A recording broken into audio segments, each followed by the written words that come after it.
L'Europe de l'Ouest est un protectorat américain. Cette phrase du politologue états-unien Zbigniew Brzezinski, tirée de son livre Le Grand Échiquier en 1997, illustre bien la vision américaine de la relation États-Unis-Union européenne. On se souvient du très élégant Fuck the EU de la sous-secrétaire d'État états-unienne Victoria Nuland à l'égard de l'Union européenne au moment du coup d'État de l'Euromaïdan à Kiev en 2014. So that would be great, I think, to help glue this thing and have the UN help glue it. And, f*** the EU. Et l'actualité regorge, hélas, de tels exemples. La secrétaire d'État au Trésor américain, Janet Yellen, vient de dire que l'Union européenne doit donner beaucoup plus d'argent à l'Ukraine. Les USA, nous, mettent la pression pour contrer la Chine.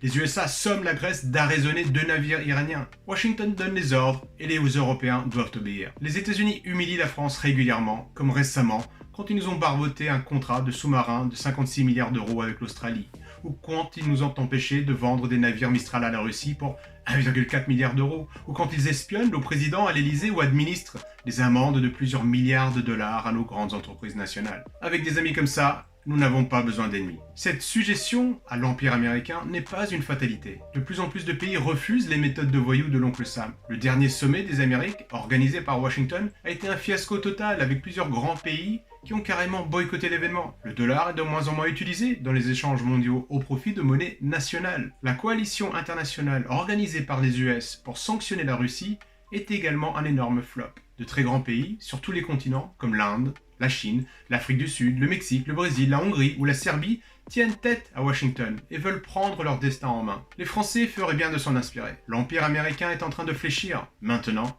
serait certainement un bon moment de s'en affranchir.